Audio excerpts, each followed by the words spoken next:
Bueno, muy bien, ahora sí. Bienvenidos a todos a esta cuarta y última clase del curso de mitologías latinoamericanas. Hoy vamos a trabajar, para mí, una de las mitologías más sorprendentes y espectaculares, no solo de América, sino del mundo inclusive. Van a ver que la mitología mapuche tenía un desarrollo muy cuidado, con muchos detalles, con muchos simbolismos, siempre ponderando lo que es la oralidad. Era una cultura ágrafa. Entonces, al carecer de escritura, lo que hacían era ponerle todas las fichas a la oralidad. Así que vamos a tener una de las mitologías para mí más interesantes para conocer. Primero que nada, teniendo en cuenta que es la última clase del curso, unos simples recordatorios para aquellos que no se pueden conectar y lo ven grabado, tengan en cuenta que después de finalizar el curso se va a emitir un certificado de participación. El certificado va a tardar aproximadamente 2 semanas y va a ir con el nombre de ustedes, la cantidad de horas que cursaron. No cuenta con puntaje docente, pero porque es solamente el certificado de participación, pero lo van a tener y se los voy a estar enviando también por medio de WhatsApp. Y por último, el día martes mando esta grabación y les mando la bibliografía. Les estoy debiendo bibliografía de mitología inca y de mitología azteca. Se las voy a estar mandando la semana que viene también. Así ya no nos atrasamos más con eso. Bueno, ahora sí entonces. Mitología mapuche. Para empezar, les voy a compartir.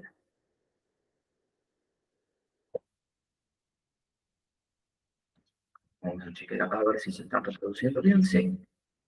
Les comparto unos mapas para entender por dónde se fueron difuminando estos pueblos. El pueblo mapuche se fue expandiendo alrededor de esta franja que vemos que ocupa los países de Chile y de Argentina. En la región de Argentina, para que nos demos una idea, está abarcando las provincias de Neuquén, Entre Ríos, el sur de Buenos Aires y también una partecita de Chubut. Pero es importante aclarar que no fue una ocupación masiva de toda la Patagonia. No es que toda la Patagonia argentina y toda la Patagonia chilena estuvo ocupada por mapuches, sino que fue en esta franja del norte de la Patagonia. Acá tenemos otros mapas para ver mejor la reclamación del territorio de los ancestros mapuches, abarcando la misma franja de los dos países, y la concentración de mapuches actual, que aparece con color naranja, y la región verde también, que es, demográficamente hay una proporción de 10-1, o sea, por cada mapuche que hay en Argentina, hay 10 en Chile. O sea que en Chile la concentración de la comunidad mapuche es 10 veces mayor que en Argentina.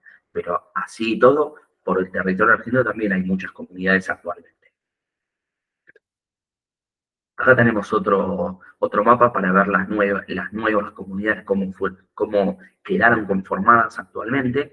Inclusive algunas llegaron hasta el sur de Santa Cruz. Bueno, esto no es actual, no es correspondiente a el proceso de migración mapuche. El proceso de migración se difuminó todo por el norte de la Patagonia. Esto es una comunidad que se fue conformando seguramente mucho después. Y acá este mapa se me hizo muy interesante porque nos permite ver la proximidad geográfica que tenían los mapuches con los pueblos andinos. Los pueblos andinos los estuvimos trabajando en la clase pasada, cuando vimos mitología inca, vimos que el famoso camino de Inca y el imperio Inca se expandió por las fronteras de los dos lados de la cordillera de los Andes hasta la altura casi de la novena región de Chile y en la altura de Mendoza, del lado argentino. O sea que el punto de conexión es casi pegándose al predominio geográfico de los mapuches. Esto es interesante tener en cuenta esa proximidad geográfica, porque hay teorías que dicen que los mapuches pueden provenir de los pueblos andinos. Inclusive, no es un sustento lingüístico cabal, pero hay algunas similitudes fonéticas en cuanto a nombres de dioses incas y nombres de dioses mapuches. Así que eso vale la pena tenerlo en cuenta, simplemente como una teoría. que puede ser que en el pasado los pueblos mapuches hayan ido migrando del norte al sur de la cordillera de los Andes. Entonces, para ver de dónde provienen los mapuches, la verdad es que hubo muchas teorías y vamos a ir charlando cuáles son las que tuvieron mayor consenso, por lo menos hasta la primera mitad del siglo XX, y cuál es la que tiene mayor aceptación ahora, en pleno siglo XXI. La primera teoría proviene de un antropólogo que se llamaba Osvaldo Menin, que era austríaco, a comienzos del siglo XX, en 1909, que va a proponer que los mapuches surgieron de pueblos de la Amazonia, que fueron emigrando, pasaron primero por el centro de Argentina y después cruzaron la cordillera de los Andes y llegaron a Chile.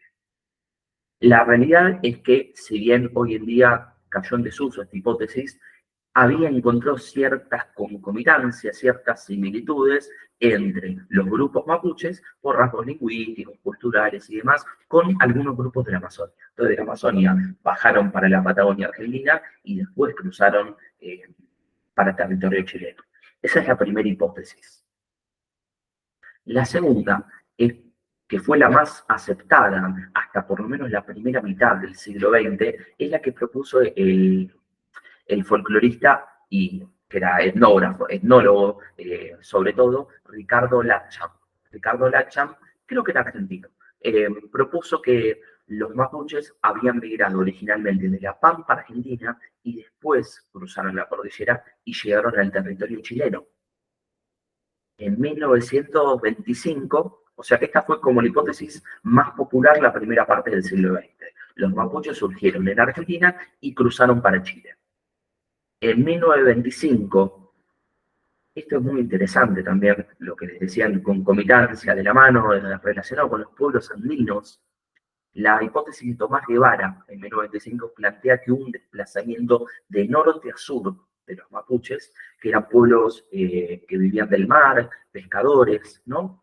Y que estaban relacionados con la cultura de Tiahuanaco. La cultura de Tiahuanaco la vimos en la clase pasada, que era la que surgió a orillas del lago Titicaca, en la región de Bolivia. Entonces, estaba unida a los pueblos andinos y fueron migrando hacia el sur. Sin embargo, en 1980 hay un arqueólogo que se llama Francisco Rothhammer que se dedicó a analizar medidas de cráneos de, de- de personas de los pueblos mapuches que habían fallecido y se confirmó que había medidas en común con una teoría que pudieran venir de norte a sur, pero del territorio de Chile. O sea que a partir del siglo XXI, la hipótesis que va a tener más sustento es que los pueblos mapuches fueron migrando del norte al sur, del lado chileno, y después cruzaron para el lado argentino. Lo cual tiene cierta lógica con la proporción demográfica que hay hoy. Dijimos, es una proporción demográfica de 10 a 1. Cada 10 mapuches que hay en Chile hay uno en Argentina. El historiador argentino Roberto Porcel adhirió a esta hipótesis del origen peruano que venían migrando de norte a sur. Seguramente dice que estaban relacionados con los pueblos aymarás, que se fueron escapando de las constantes guerras que había en el Imperio Inca, básicamente en la región del Antisuyo contra el Contisuyo. Fueron escapándose y migrando hacia el sur. Entonces, actualmente hay consenso en esta teoría de primero poblar el territorio chileno o directamente de una teoría autoctonista. Hay otra teoría que dice que en realidad los mapuches pueden haber surgido de pueblos que ya estaban en Chile, no vinieron migrando del norte, eran pueblos pesqueros, vivían de la caza del huanaco y el huemul. El huemul, para los que no lo conocen, es una especie como de ciervito chiquito de acá de la Patagonia argentina y chilena. De hecho, es una especie lamentablemente que está en peligro de extinción, porque el humano se ha manejado mal y en muchos casos ha traído especies de afuera. Por ejemplo, trajeron un ciervo que creo que venía de Canadá, y el ciervo casi cuando lo introdujeron a este hábitat, se comía todas las plantas, y se comía la única plantita que era el alimento del huemul. Entonces el huemul está en peligro de extinción, un ciervo mucho más chiquito. Entonces, estos pueblos surgieron ya directamente en territorio chileno en torno al 500 o al 600 a.C. y serían los precursores de los pueblos mapuches actuales. Entonces, la teoría es, las más aceptadas actualmente, vinieron migrando de norte a sur en territorio chileno y cruzaron la cordillera a territorio argentino, o se originaron directamente como pueblos autóctonos en territorio chileno y cruzaron posteriormente al territorio argentino. Con respecto a su organización social, primero hay que nombrar, la palabra mapuche viene de la lengua que ellos hablaban, que es el mapudungún. Mapu significa tierra y che significa gente. Hay una de las teorías etimológicas que cuentan que la palabra che, el vocativo che, que los argentinos tenemos como un vocativo, una palabra para llamar a otro, podría provenir de acá. Sin embargo, se cree que puede provenir más puede ser un influjo guaranítico, porque hay algunas regiones de Paraguay y algunas regiones del sur de Brasil que también se utiliza el che. Inclusive en portugués se utiliza el che con la T adelante. Así que tendría más sustento geográfico y lingüístico que provenga el che, nuestro vocativo argentino, provenga de la lengua guaranítica, más que de la mapuche. Pero mapuche en che significa gente. Entonces mapuche significa la gente de la tierra. Es importante rescatar esta palabrita mapu porque va a aparecer bastante cuando veamos la cosmología.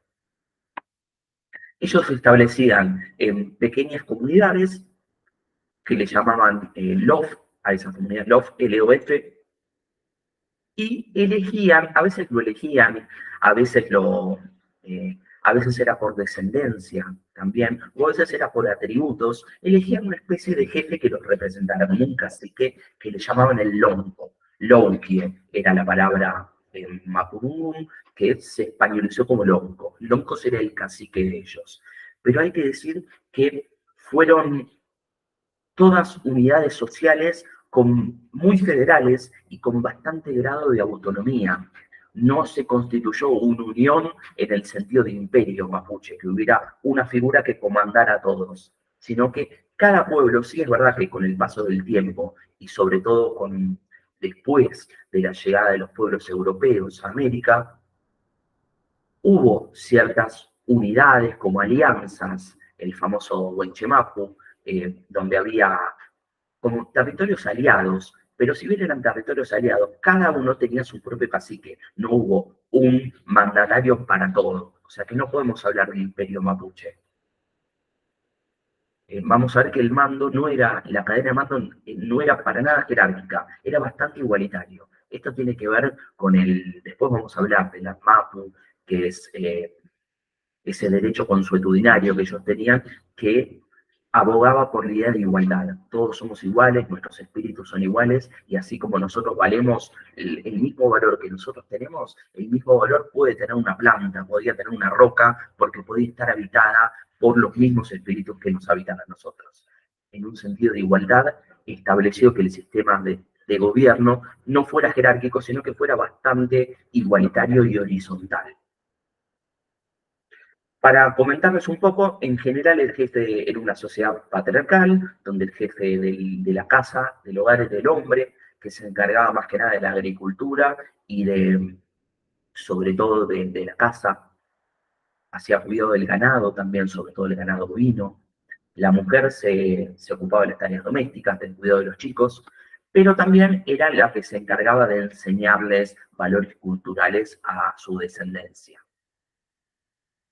Cuando se casaban los mapuches, ellos practicaban la poligamia, o sea que un hombre podía tener diferentes mujeres, sin embargo, con la introducción a América del catolicismo de parte de los europeos, empezó a ser, inclusive para los mapuches, mal vista la poligamia y actualmente cayó bastante en desuso.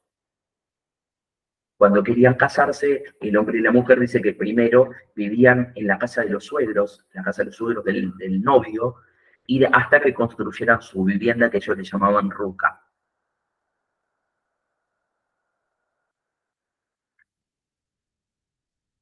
Algunas de las personalidades de la cultura mapuche tenemos a los LOF, que eran estos barrios, estas comunidades, unidades sociales, eran grupos en general organizados por líneas patrilineales, o sea que eran cosanguíneos, es decir, eran miembros, a veces cada LOF se componía por miembros de una misma familia, que estaban relacionados por cuestiones simplemente de parentesco, con mucha horizontalidad. O sea, habíamos hablado de ausencia de valores jerárquicos. No había un LOF que mandaba a otro, sino que todos en general tenían el mismo poder. Dentro de los LOF, cada barrio, digamos, mapuche, podía elegir a su longo, que era el cacique, y también tenían lo que se llama una machi. La machi va a ser la bruja, la hechicera del pueblo, aquella que era no solamente una bruja para cuestiones de curar enfermedades y demás, sino una líder espiritual para su pueblo. Entonces, para ser lonco, cacique o machi, la líder espiritual del pueblo, había que reunir una determinada cantidad de valores. ¿Cuáles son esos valores? Los vamos a ver después en el derecho consuetudinario que tenían los mapuches. Es verdad que con el paso del tiempo, sobre todo a partir del siglo XVI, los LOF se empezaron a unir entre ellos formando lo que se llama rehues, sobre todo el Aile Rehue, que era la unión de 9 LOF diferentes. Los rehues no hay que confundirlos con el rehue, que es la famosa estatuilla mapuche, que era una especie de tótem que ellos lo clavaban en la tierra. Se llama igual, pero acá hace referencia a barrios. Eran uniones de barrios, como ya regiones mapuches, que si bien no tenían un mismo mandatario, cada una tenía su lonco, eran más como alianzas, digamos, pero no era todo el mismo reino. Estos rehues, o airea rehues, después se fueron uniendo en lo que se llama Mapu o Huichanmapu, que ya eran uniones de varios rehues aliados entre sí, y esto es lo que le da cierta identidad territorial cuando hablamos de nación mapuche. Pero la realidad es que no funcionó como una nación en el sentido moderno que nosotros lo vemos. Es verdad también que cada nación de estas, cada Huichanmapu, podía tener su consejo. O sea, no solo gobernaba el lonco de cada lof, sino que había una especie de consejo de decisiones para tomar decisiones políticas, económicas, bélicas, inclusive. Y sobre todo cuando se establecían acuerdos comerciales con otros pueblos. Entonces vamos a encontrar, por ejemplo, parece muy curioso, pero esta autonomía que tenía cada uno hizo que, por ejemplo, no hubiera una posición unánime de los mapuches declarándoles la guerra o declarando la paz con o contra los españoles, sino que cada uno podía tomar sus decisiones de manera bastante autónoma. Estas son las rucas, para visualizar un poquito cómo eran las viviendas que ellos tenían. Esto pertenece al Museo Chileno de Arte Precolombino, estas imágenes. Por dentro vemos que eran casas bastante espaciosas. Actualmente, cómo se conservan algunas de ellas.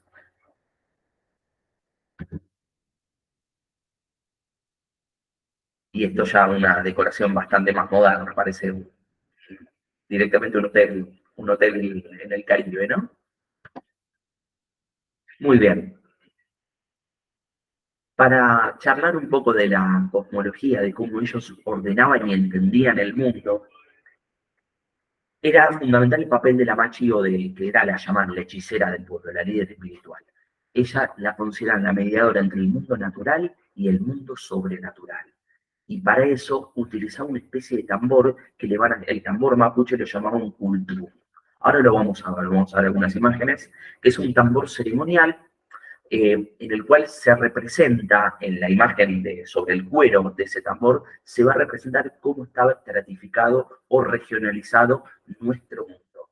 Porque para los mapuches había 3 mundos: el mundo del cielo, el mundo de la tierra y el mundo de abajo, el inframundo. El mundo de la tierra estaba estratificado, regionalizado, mejor dicho, en 4 secciones. Ellos ubicaban en ese mundo, en el centro de ese cosmos, ubicaban al hombre. y ahí era el punto de convergencia de los 4 puntos cardinales. Este es el cultrum, el tambor mapuche, y fíjense cómo estaban dibujados. Acá les muestro otra imagen, pues con los dibujos cambian. No sé si se llega a ver, pero hay 2 símbolos, la estrella y la luna, que representan al sol y a la luna, sus principales deidades, que eran el dios Antu y la diosa Quillén o Puyén. Fíjense, Antu, que parecido a Inti. Antu, Inti, las consonantes se conservan, ¿no? Cambiaron las vocales. Bueno, esto eh, es una, eh, es evidencia lingüística de que hay cierta conexión entre las creencias incaicas y las creencias mapuches. Esto aboga por la hipótesis de que venían descendiendo de norte a sur estos pueblos. La realidad es que no es evidencia suficiente, porque puede ser simplemente una cuestión de influencia, de conexión e influencia, pero no que vengan de la misma región. Pero bueno, es ciertas similitudes que son notables. Y Quillén es Quilla en la mitología inca. Mama Quilla era la madre luna. Bueno, acá es Quillén, es bastante parecida con ese sufijo en, que es tan característico de los mapuches. Lo vamos a encontrar en un montón de nombres. Los mapuches son artífices de los nombres más hermosos que tenemos en Argentina y en Chile. Hay nombres autóctonos que tenemos acá que no los encontramos en otro país, que son propios del pueblo mapuche.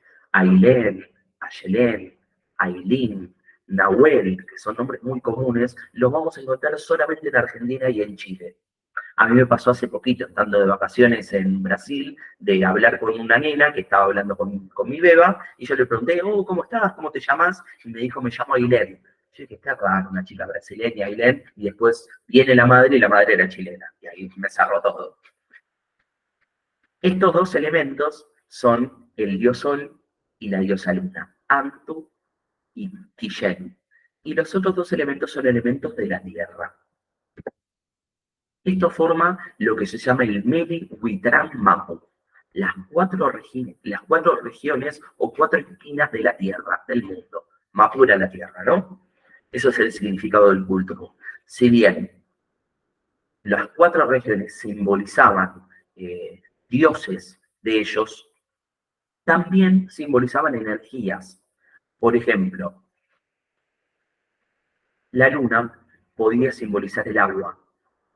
Antu, que era el sol, podía simbolizar la luz. En la tierra estaba el viento, Kuruf, Kuruf y Huecufé, vamos a escuchar hablar de Huecufé, eran una especie de demonios malignos que había, no malignos, sino energías negativas que había en la tierra, porque esta cuestión de maligno, de asociar a los Huecufé a demonios, viene después de la introducción del cristianismo. No eran concebidos como criaturas demoníacas en el sentido católico de la palabra, sino como energías negativas que había en la tierra. Una energía negativa podía ser un vendaval que destruya todo, una gran lluvia, una sequía. Ellos se lo atribuían a una especie de espíritus negativos que llamamos Huecufu o Huecufé. Entonces, Kurufu Huecufé va a ser uno de los de la mitología que después lo vamos a nombrar. Son villanes, le llamaban ellos, que estaban en la tierra. Y Mapu, la tierra misma, ¿no? Inclusive acá estaba estratificado en las estaciones del año. Tenemos el Wanun, que era el verano, el Rimu, el otoño, el Puken, el invierno, y el Pegu, la primavera. Si a alguno le suena por ahí visualmente esta imagen de haberla visto en algún lado, es probable que los remita a este símbolo que vemos acá, que es nada más ni nada menos que la bandera mapuche. Y en esta misma representación de la tierra, del Meli Huitrán Mapu, que es las 4 regiones del mundo, en el centro, que es como se caracterizaban los putrú, los tambores mapuches. Acá hay otra imagen muy linda de la bandera mapuche. Los astros que vemos, el sol, la luna, las estrellas, también fueron asociados por los mapuches a diferentes deidades.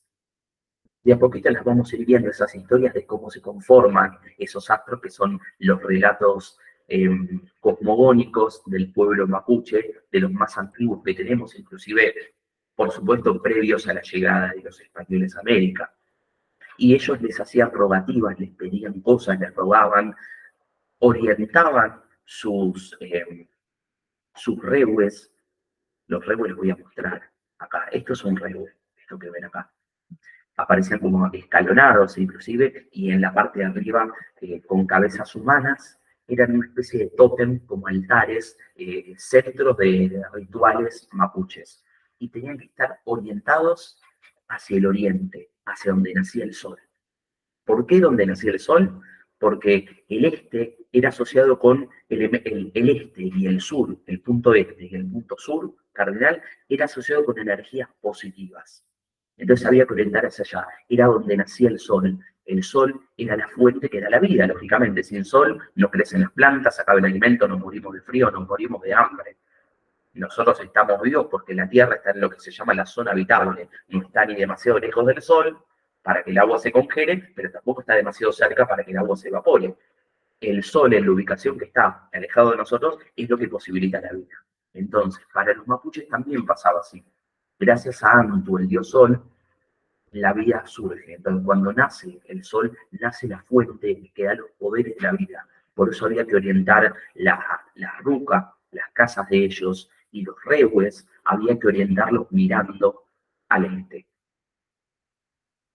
De manera contraria, los puntos norte y el punto oeste eran asociados a energías negativas. ¿Por qué el norte? Porque el norte, muchas veces del norte venían vientos que traían tempestades y que destruían la cosecha. Entonces, lo que era asociado al norte era asociado en un sentido negativo. Y el oeste, asociado negativamente porque era el lugar donde el sol moría, donde el sol se ponía y se ocultaba y quedaba todo en penumbras, en oscuridad. Bien, los astros entonces fueron asociados a deidades como Quillén o Quilla, también pensándolo desde la mitología inca, aparece la variedad en el Mapudungun en vez de Quillén con Quilla también, la luna.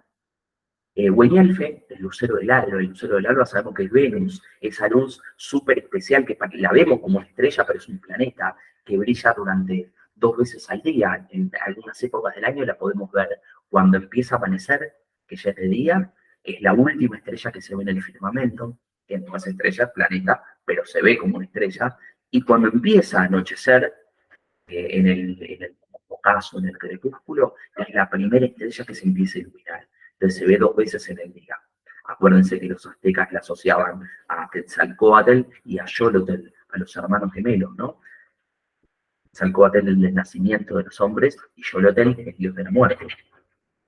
Bueno, acá también va a ser asociada a una deidad que va a ser Hueñelfe. Las estrellas, que son las Wanglen, vamos a escuchar después la historia, que van a influir en las rogativas que le vaya haciendo la Machi para su pueblo. Machi era la sacerdotisa, la líder espiritual, la bruja, la hechicera del pueblo. Bien,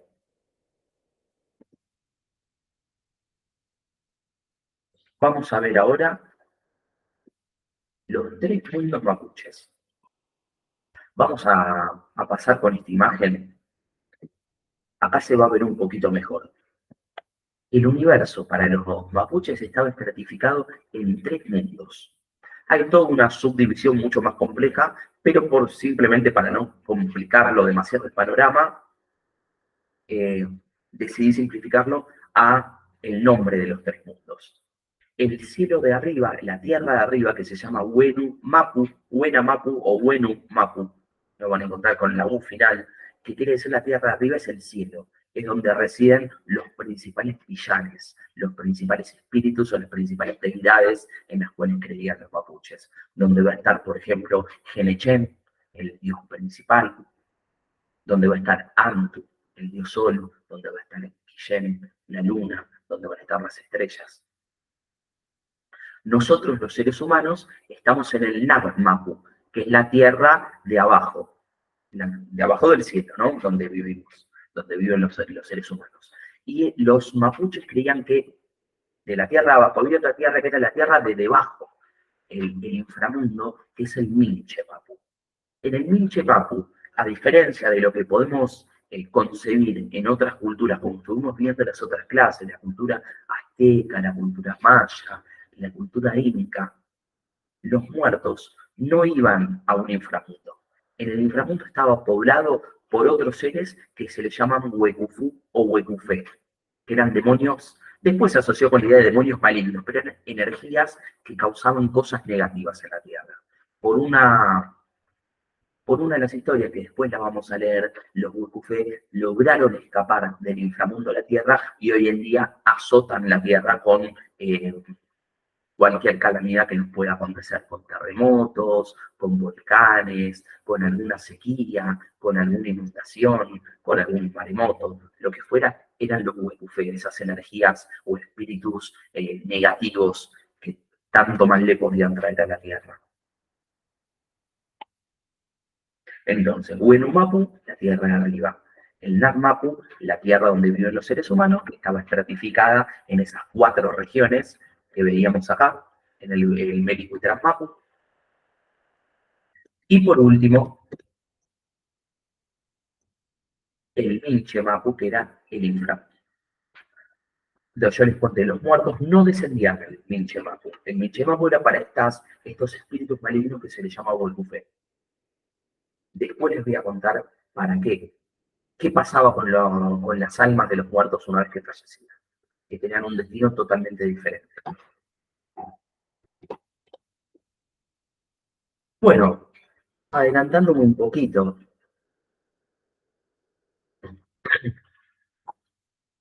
los mapuches tenían lo que se llama Asmapu o Admapu, también lo van a encontrar con D. Admapu es lo que se llama el derecho consuetudinario. Era una especie de texto de cómo debía comportarse el mapuche, una guía de ética y moral para la sociedad mapuche. Pero es importante aclarar que este texto no estaba escrito en ningún lado, sino que se transmitía oralmente desde nuestros antepasados a las sucesivas generaciones. Se iba transmitiendo de padre a hijo. Generalmente los ancianos, que eran considerados los más sabios, eran los encargados de transmitir estas historias para su pueblo. Eran códigos que regían la conducta y el comportamiento para los mapuches. Entonces, para entender cómo funcionaba la sociedad mapuche, hay que conocer, aunque sea un poquito, este ARMAPU, derecho consuetudinario. Lo primero que contaba el ARMAPU es que todas las relaciones entre los diferentes hombres de la Tierra tenían que ser igualitarias y recíprocas. Si el otro hace algo por vos, algo bueno por vos, vos tenés que hacer algo bueno por esa persona también. Todos valemos igual, porque todos tenemos una esencia que era el alma o el espíritu que partía para los mapuches de un alma en común. Ellos van a tener lo que le llaman el Puam. Estoy adelantando un poquito, pero es para que se entienda bien. El mundo para los mapuches nace de un alma colectiva. Es muy interesante, que por eso les cuento que la mitología mapuche es muy como era una cultura ágrafa, le metían muchas fichas a la oralidad. De hecho, los longos, los caciques, eran elegidos por sus habilidades como oradores muchas veces. Entonces, la oralidad era muy importante y tenían relatos muy complejos. Los longos se encargaban de difundir esta idea, entre otras cosas, de que todo provenía del Puam. El Puam es como una especie de alma colectiva. Todos proveníamos, en vez del caos, de la nada, proveníamos de una misma alma, y esa alma fue separando las almas particulares. Esas almas después podían volver a integrarse en el Puam. Entonces todas las almas de las personas tenían el mismo valor. Yo valgo igual que ustedes valen igual que mí. No tenemos que tratarnos diferentes, no tiene que haber jerarquías en nuestra sociedad. Y eso era lo que prorrogaba el Armapu. Inclusive este trato igualitario tenía que estar del hombre hacia algunos objetos de la naturaleza.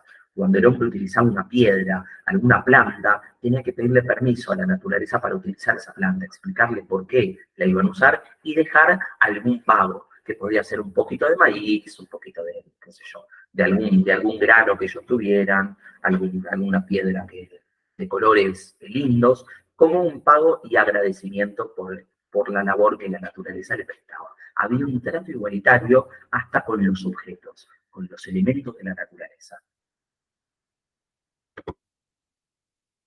Por eso les decía que cuando hablamos de una sociedad no estratificada, esto se fundamentaba desde el mismo código ético y moral que ellos tenían, desde este mismo armamento. La realidad es que también el ARMAPU contaba los valores humanos que teníamos que tener para ser bien ponderados, como buenos mapuches, como buenas personas mapuches, había que ser acá dice Quinche, que es el ser humano sabio, el Norche, el ser humano recto en su manera de ser, de actuar, correcto, justo, respetuoso, el Cumeche, el hombre bondadoso, aquel que tenía bienestar económico, que era trabajador, que era solidario también, era equitativo, que podía dar de forma igual a la que recibía, ¿no? Y por último, el de Welche, que era el hombre con fuerza física, pero también, fíjense qué interesante, destaca una lista psicológica, es decir, los que eran fuertes psicológicamente, los que eran seguros de sí mismos, que no se dejaban corromper por valores. Estos eran los cánones buscados para elegir, por ejemplo, un longo. Entonces yo estuve averiguando, no siempre los longos eran cuestiones hereditarias, a veces eran elegidos por sus atributos por el pueblo. Por último, el ARMAPU pregona la idea de libertad individual, cada uno es libre, no tiene que haber un jefe que te tenga que imponer qué hacer, pero a la vez la libertad de cada uno, vieron la frase que dice, la libertad de uno termina donde empiezan los derechos del otro. Si yo soy libre de hacer lo que quiero, puedo salir a matar a otros, total tengo libertad. Bueno, eso no es libertad, eso es libertinaje, ¿no? Ellos hablaban de libertad individual, pero también de una libertad colectiva. Pero vos tenías la libertad de poder hacer lo que quieras siempre y cuando no infrinjas esa libertad colectiva que tenía todo el pueblo. Así que es bastante eh, una conducta muy interesante para conocer el ARMAPU, porque nos permite entender cómo ellos veían el mundo, cómo ellos se autopercibían ellos mismos, y esa idea igualitaria, bueno, también se fundamentaba desde lo ético y moral. Resumiendo un poquito, teníamos el ASMAPU, que era el derecho consuetudinario, obviamente no estaba bajo la forma de normas escritas, sino que era de tradición oral, obviamente de las personas mayores a los más jóvenes, y utilizaba muchas técnicas mnemotécnicas para recordar estos derechos que el ASMAPU pregonaba. Esto constituía y formaba una estructura social puramente horizontal, donde no había cargos jerárquicos por encima de los otros, solamente había un cacique, ni siquiera es que hubo un emperador o un rey que los mandara a todos, la constitución de los lords con cierta autonomía, y roles acordes en base a la estructura social que ellos tenían. O sea, había aspectos prácticos del mundo, como la inmanencia, hacer la guerra, la paz, los recursos naturales, los aspectos espirituales o los religiosos. Si bien había roles diferenciados, la realidad es que, como el del longo o el de la machi la bruja, digamos, la líder espiritual, el pueblo solía tener cierta igualdad ante la ley, en cuestiones de dominancia, ¿no?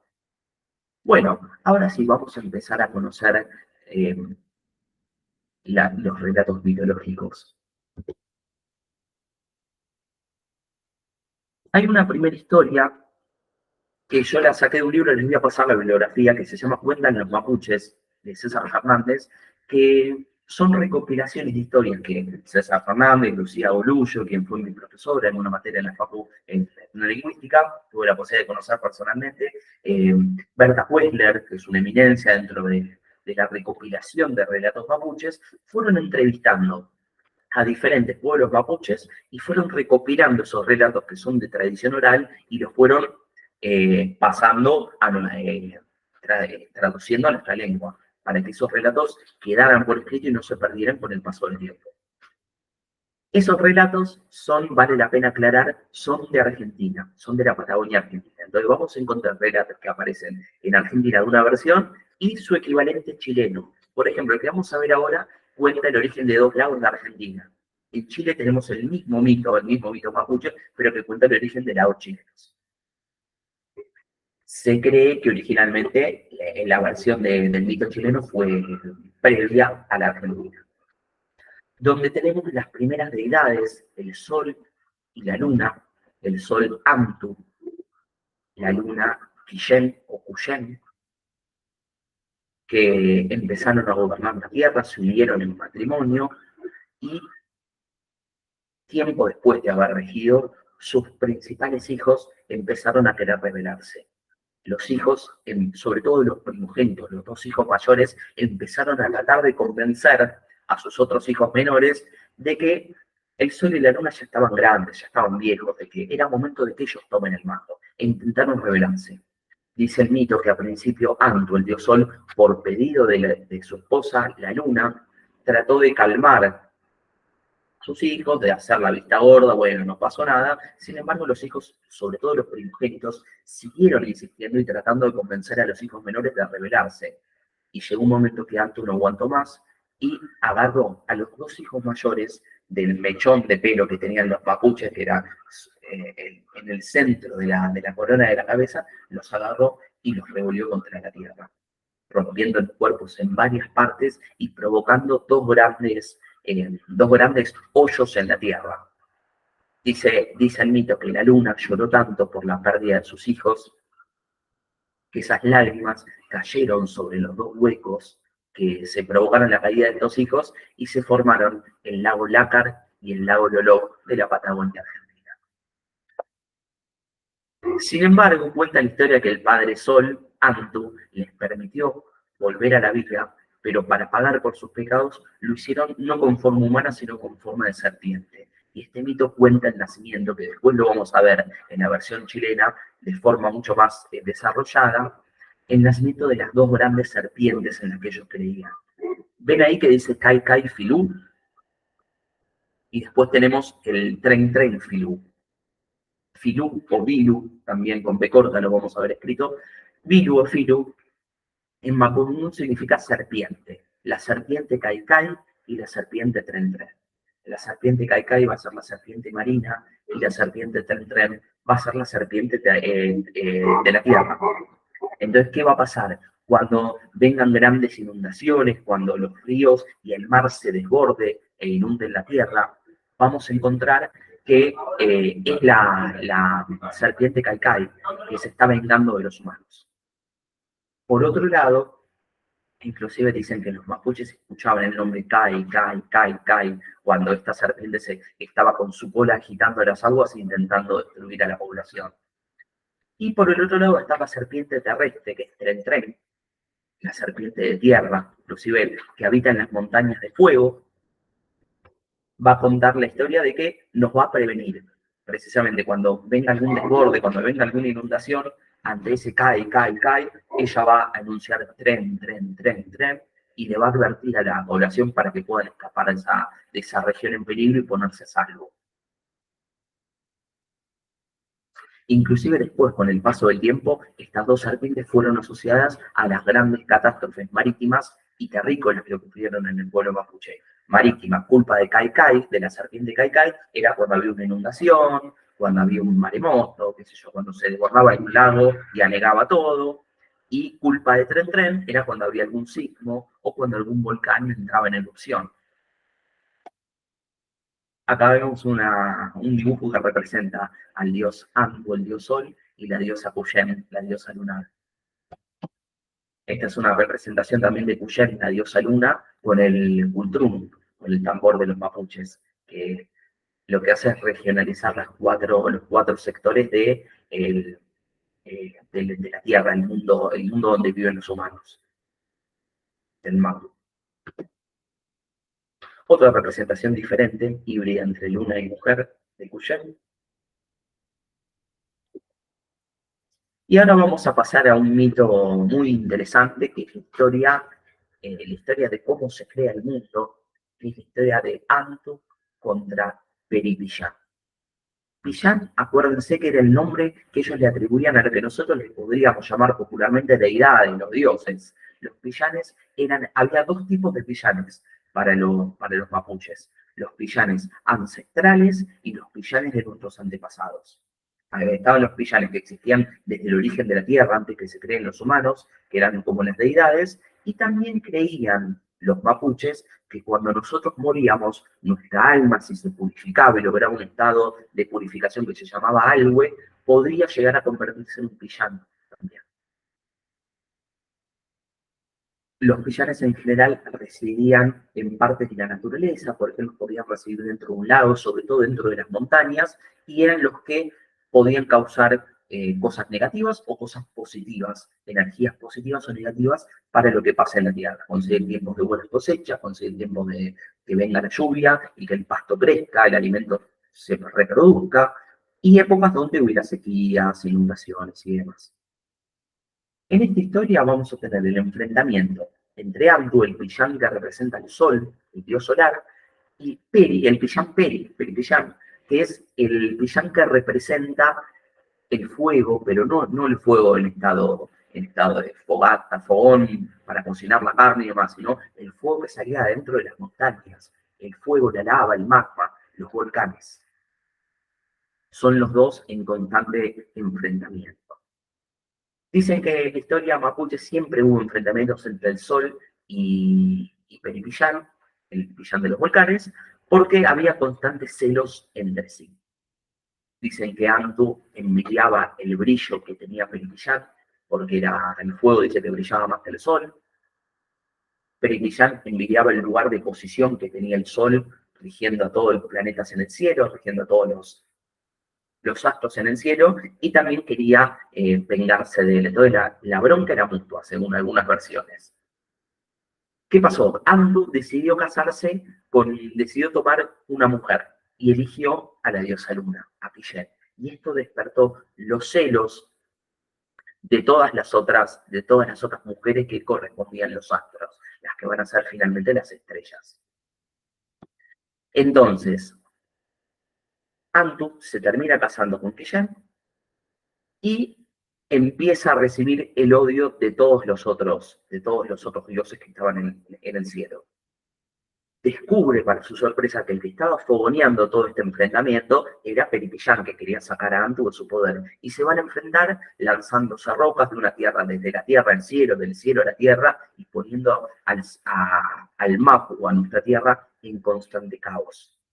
Dicen que el fuego existe debajo de la tierra porque Antu logra vencer a Peripillán tirándolo a la tierra y lanzándole una montaña, una roca gigante, entiendas, una montaña encima de él. Y que cuando él se mueve, esas montañas logran escupir fuego. Es el origen de los volcanes, de lo que está hablando este mito, ¿no? Así que cuando intenta moverse, a veces puede sacar un brazo, dice Peripillán, logra sacar un brazo por encima de la montaña, y es la lengua de fuego que sale cuando sale magma, cuando sale lava de los volcanes, sería este Peripillán intentando escaparse de la Tierra. Acá hay una representación del Sol y de Peripillán, que significa pillán del granizo, pero no granizo como esas piedras congeladas que caen del cielo, sino como de piedras, las piedras que salen de los volcanes, las piedras volcánicas. Representa la fuerza, el instinto, la sangre, el reinado de la oscuridad, y es el padre del fuego que vive en los volcanes. De hecho, existe una versión de este mito donde ambos son los padres de las dos serpientes que les conté antes, la serpiente marítima Kai Kai y la serpiente terrestre Tren Tren. Así como Antu se enfrentó contra Peripillán, el hijo de Antu, que va a ser Tren Tren, se va a enfrentar contra el hijo de Peripillán, que es Kai Kai. En esta versión del mito, no son hermanos, sino que son hijos de Antu y de Peripillán, que van a replicar el enfrentamiento de sus padres. Como sus padres se enfrentan en el cielo, en el buen Mapu, nosotros en el Ñan Mapu nos vamos a enfrentar, vamos a tener el enfrentamiento de las dos serpientes, la serpiente marítima contra la serpiente terrestre. Dicen que la apariencia de Kai Kai es como una especie de culebra marítima que se mezcla como si fuera con cola de pescado y utiliza una cola larga como de pescado, de sirena en algunas versiones, para golpear y agitar los mares. mitad culebra, mitad pez.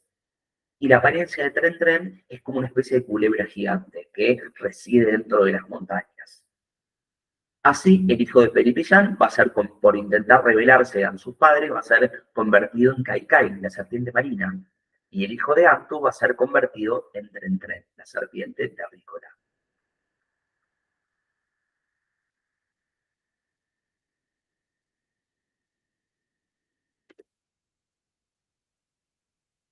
Bueno, cuenta el mito de esta versión de Chile, que cuando Kai Kai cobró su forma de serpiente y tomó conciencia, se dio cuenta de que los hombres no estaban realizando las rogativas correspondientes para los dioses. Entre otras cosas, dicen que los hombres habían dejado de adorarlos, de hacer las rogativas que tenían que hacer cada 12 meses, que por ejemplo comían las caré, que eran las gallinas dedicadas al sacrificio, se las comían enteras, se comían hasta los corazones, que el corazón de la caré de esta gallina en general se ofrendaban hacia los villanes, hacia estos espíritus, que no se orientaban directamente para comer frente al oriente, no apuntaban al oriente, y eso despertó la ira de Kai Kai, quien se enfureció y empezó a agitar las aguas para provocar una gran inundación. El agua comenzó a subir y comenzó a negarlo todo. Tren Tren fue tratando de compadecerse de los hombres, fue a avisarles, y con el grito de tren, tren, tren, tren, les avisó el advenimiento de la catástrofe. Los mapuches pudieron escaparse rumbo hacia las montañas para evitar ser anegados. Hubo algunos humanos que no lograron sobrevivir, que por ejemplo se ahogaban y fueron transformados en peces y en animales. Fíjense qué parecido con los mitos aztecas, ¿no? El mito de los 5 soles que habíamos visto, que las primeras creaciones humanas que no habían logrado sobrevivir fueron transformados en peces, otros en pájaros. Acá lo vamos a encontrar también replicado de otra manera. Los seres que no lograron escapar, por ejemplo, los que se ahogaban fueron transformados en criaturas marinas y en el cahuelche.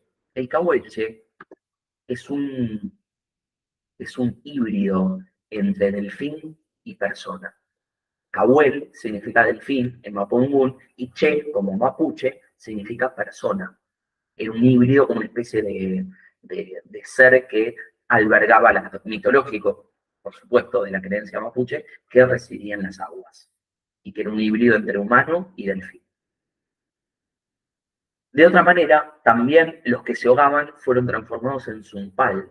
El zumpal es la versión de las sirenas de los mapuches. Eran seres que cuidaban el agua, que de la cintura para arriba eran representados con forma humana y de la cintura para abajo con forma de pez. Acá tenemos un lindo dibujo de cómo eran pensados los zumpal, porque se los caracterizaba con una extrema belleza. Había zumpales femeninos y zumpales masculinos. Esta idea de que las sirenas con su canto atraían los barcos, como pasó en la mitología griega con Odiseo, y atraían a los hombres con su belleza, bueno, en la mitología mapuche también va a aparecer. Y por último, los seres que se petrificaron y tuvieron miedo se transformaron en los manquiales. El manquial son las estatuas de piedra que los mapuches construyeron. Así que este mito cuenta el nacimiento del manquial, del zumpal y del cahuelche, entre otras cosas. El mar sigue subiendo de nivel, producto de la serpiente Kai Kai, y Tren Tren dice que para ayudar a los hombres mandó a que las montañas crecieran, mandó a erigir los cerros a una cordillera de montañas. Cuenta el nacimiento, de alguna manera, de la cordillera de los Andes, ¿no? Las montañas subieron de altura para que los hombres puedan estar a salvo de la inundación. Fíjense cómo en todas culturas del mundo encontramos mitos donde los dioses mandan una gran inundación para negarlo todo e intentar hacer un borrón y cuenta nueva. Bueno, en la cultura mapuche también la historia del diluvio va a aparecer de otra manera. Dicen que en realidad esta batalla la termina ganando Tren Tren porque Tren Tren logra subir las montañas y los hombres logran sobrevivir de alguna manera. Las aguas no llegaron a inundarlo todo y de esa manera Chile obtuvo su actual geografía de constantes inundaciones y de geografía mayormente andina, de paisaje montañoso, ¿no? Según la tradición mapuche, luego de este cataclismo, dice que todos pudieron seguir su vida tranquila y Tren Tren se terminó impolerizando con los hombres por esta falta de adoración que los hombres tienen con el paso del tiempo y se terminó volviendo una serpiente ya no solamente que prevenía a los hombres de cualquier intento de cataclismo, sino que ella empezó a provocar cataclismos también. Terremotos, la erupción de los volcanes podían ser ocasionados por Tren Tren, esta serpiente que era la hija de Amtu, que residía adentro y debajo de las montañas. Acá tenemos este enfrentamiento entre Kai Kai y Tren Tren. Como la serpiente es un símbolo de, asociado a lo negativo, ¿no? En muchas culturas, tiene que ver con muchas serpientes venenosas que picaban y mataban a la población. Bueno, lo vamos a encontrar mismo en la Biblia, inclusive. La serpiente es la forma que toma el diablo para tentar a Eva, ¿no?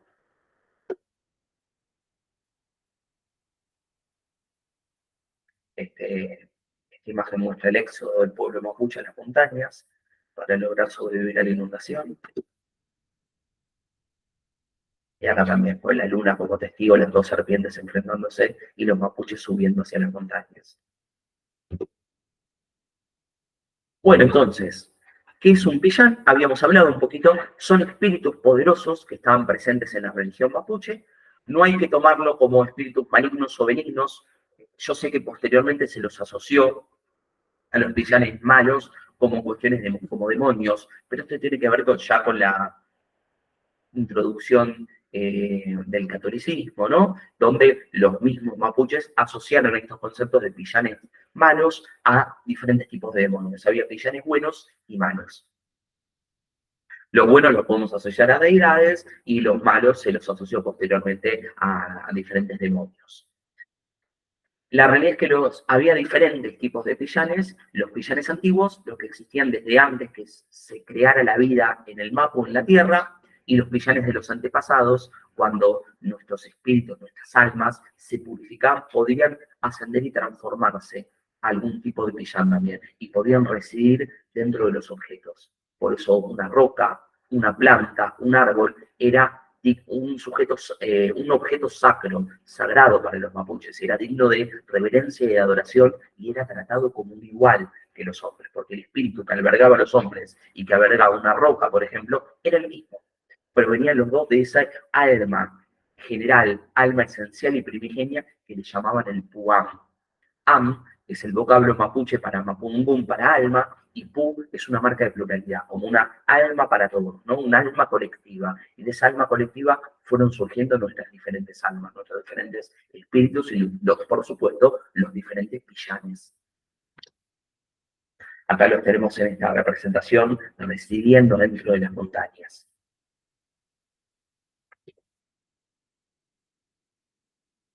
Para conocer el origen de los pillanes, tenemos que explicar este concepto de Puam que estuvimos viendo, el ánima universal, que atraviesa a todo lo que tiene vida.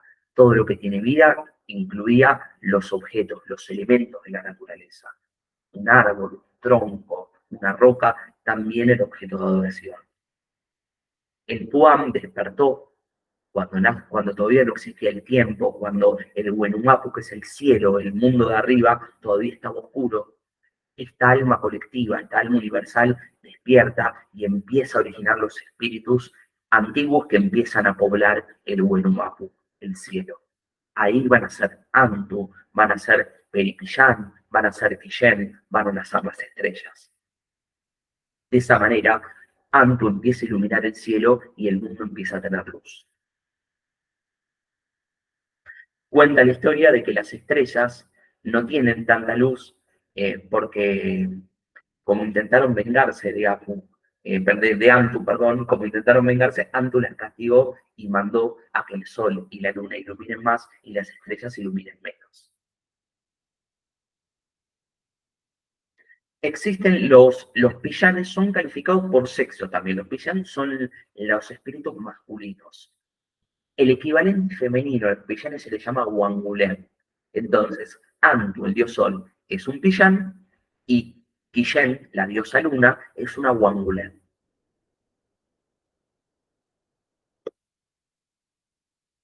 Antu, como les conté la historia, Antu al querer casarse, elegir como Minandomo, como su esposa, a Kishen, la diosa lunar, empieza a despertar la ira de las otras Gungulen, que empiezan a tratar de cuestionar esta elección, por qué le elegiste a ella y no nos elegiste a nosotros, y Antu las va a castigar transformándolas en estrellas con menor brillo en el cielo.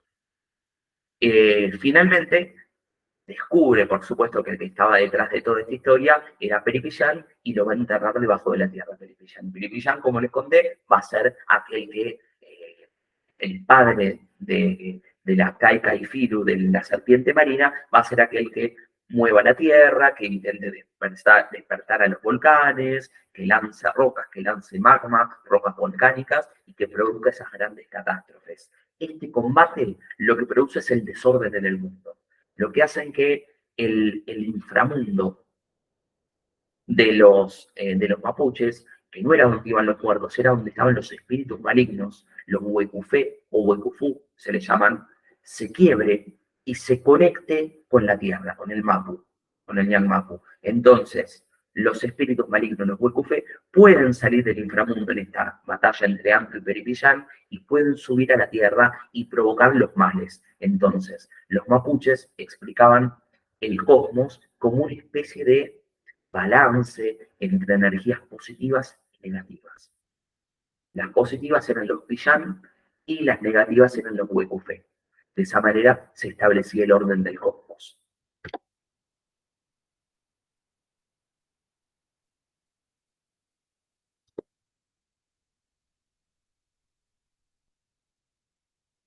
Me adelanto un poquito. Cuenta, no les conté esto, pero está bueno aclararlo, que cuando Antu vence a Peripillán, todas las Wangulen que estaban celosas de Quillet, por no haberlas elegido a ellas, le imploran perdón. Entonces Antu se apiada, dice que lloraron tanto, le pidieron perdón de rodillas, Antu se apiada de ese perdón y no las mata, las transforma en estrellas, con menor brillo, pero les permite seguir viviendo, ¿no? Acá tenemos una representación histórica de la lucha de los villanes. Les traje otra historia que a mí particularmente me gusta mucho, que se llama Las Barbas del Nire. El Nire, por si no lo conocen, les voy a mostrar, es este árbol que encontramos acá. Las Barbas del Nire es un mito que remite a la cultura argentina del Valle Embrujado, que lo encontramos en el sur de la provincia de Neuquén, donde se cuenta que los mapuches, al ser creados con el paso del tiempo, como pasa en muchas civilizaciones, se fueron olvidando de rezarle a Antu, se fueron olvidando de respetar al dios sol, que es aquel que brilla y aquel que les permitía que el día esté iluminado, de que ellos pudieran, eh, de que ellos pudieran sobrevivir mejor en la sociedad, de que ellos consiguieran el alimento. Sabemos que la tierra necesita del sol para poder producir el alimento, no solo del agua. Y dice que los hombres se olvidaron de este respeto que tenían que tener frente a los dioses. Empezaron a comer, como les conté, las gallinas, las carecaré, que eran las gallinas que los mapuches dedicaban al sacrificio, enteras sin dedicarle el corazón a los villanes. Empezaron a comer sin estar orientados hacia el oriente. Y de esa manera los dioses empezaron a enojar y decidieron castigar a los hombres. En el Valle Embrujado se eligieron dos villanes, que era un villán bueno, que se va a llamar Trauco, y un villán malo, que se va a llamar Kuref Huecufu. Los Huecufu o Huecufe eran los espíritus malos que residían en el Minyan Maku, en el mundo, en el inframundo, y que por ese desorden de la batalla entre los dos dioses, entre Peripillán y Antu, lograron pasar a la tierra. Entonces, estos dos villanes, Trauco contra Kurefukufu, se van a enfrentar destruyéndolo todo. Se va a alterar el orden, producto de la falta de respeto de los hombres hacia los dioses. Dice que los dos villanes se enfrentaron desde la cima de una montaña a la cima de otra y se tiraban, como decimos acá en broma, con de todo, ¿no? Se agarraban rocas, pedazos de montañas, lava, fuego, todo empezó a arder en la tierra, las montañas se resquebrajaban, así nacieron las quebradas en las montañas andinas, que muchas quedaron totalmente destruidas. No había nada de qué agarrarse, los hombres empezaban a morir, la tierra se rajaba, las plantas para crecer tuvieron que empezar a agarrarse a las rocas. Por eso hoy en día tenemos plantas que surgen pegadas a las rocas, tipo enredaderas, ¿no? Para no caerse, inclusive. Y la tierra empezó a entrar en constante caos. Así Trauco incitaba a Huecufú a la pelea y así Curés Huecufú incitaba a Trauco a pelear. Se iban tirando diferentes cosas hasta que Trauco, el espíritu bueno, con mejor puntería que su enemigo, logra asestarle un golpe con una piedra y ahí Curés Huecufú resbala y empieza a caer.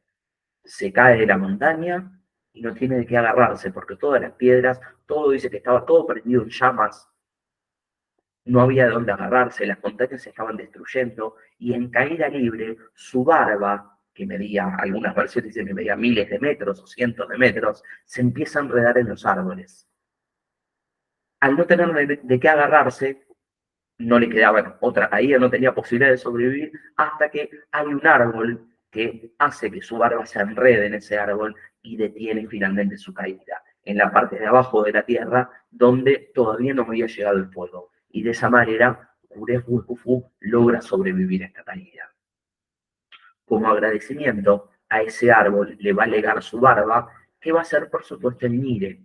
Entonces el Nire va a tener las barbas de este espíritu maligno que es Uref Huecufu y lo va a bendecir de alguna manera. Por eso digo, los Huecufu no eran espíritus malignos como demonios. Esta es una acepción que viene del catolicismo. Eran espíritus negativos, como las fuerzas negativas que había en la naturaleza. En este caso va a obrar bien porque le salvó la vida y lo va a proteger. Va a decir que donde haya un Nire, en el Valle Embrujado, no va a haber más destrucción. El fuego de los volcanes no le va a hacer nada. La sequía no lo va a destruir. Va a sobrevivir a las 4 estaciones. Va a decir que en la primavera va a brillar este árbol y se va a poner fuerte. En el verano va a empezar a... como dije, se va a llenar de florcitas en la primavera, que son flores blancas y perfumadas. Se va a brillar y se va a poner fuerte durante el verano, va a empezar a aflojar y a ponerse oscuro en el otoño y se va a volver gris durante el invierno. Esa cuestión cíclica, pero siempre de inmanencia, siempre va a permanecer. El Nil es un árbol que no va a morir. Es el regalo de Curef Huecufu por haberle salvado la vida. Es este árbol que vemos acá. La realidad es acá, lo que voy a decir es una hipótesis mía, no, lo que voy a decir tómenlo con 50 pinzas y mándenlo a analizar por el FBI antes de postularlo como si fuera verdad, es una opinión mía, pero es lo que yo creo que puede pasar, que esta idea del Nire, de las barbas, de ese espíritu, puede provenir en realidad de otro mito que esté relacionado con el liquén, porque el liquén es otro árbol patagónico, que fíjense las formas que tiene las este es el liquén barba de viejo, le llaman de hecho, a lo que parece como una barba que cae, ¿no? Entonces, lo que yo creo es que este mito de las barbas de Ñire puede provenir de otra región donde estuviera asociado no al Ñire, sino al liquén, a este árbol que vemos acá con forma directamente de barba humana. Inclusive el mito dice que es como una barba verde, ¿no? Más que al Ñire parece al liquén. Bueno, es probable que haya sido una actualización de la versión del Valle Embrujado de Neuquén.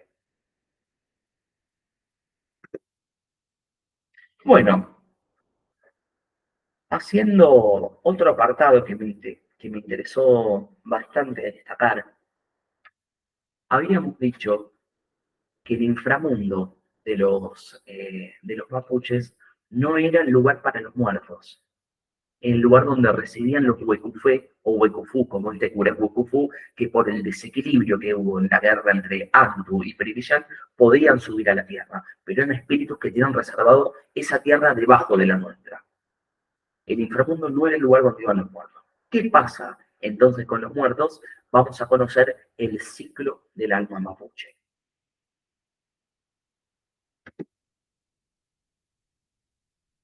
Recordemos que nosotros estamos compuestos por ese alma, esa am, le llamaban los mapuches, que provenía de un alma universal que ellos le llamaban puam. un alma universal, colectiva, que residía todo y de la cual se fue desprendiendo el alma de cada ser humano. Entonces, cuando el ser humano moría, se podía desprender de esa alma y esa alma podía volver a formar parte del Puam, del alma colectiva, y así el ciclo se volvía, se completaba y se podía regenerar.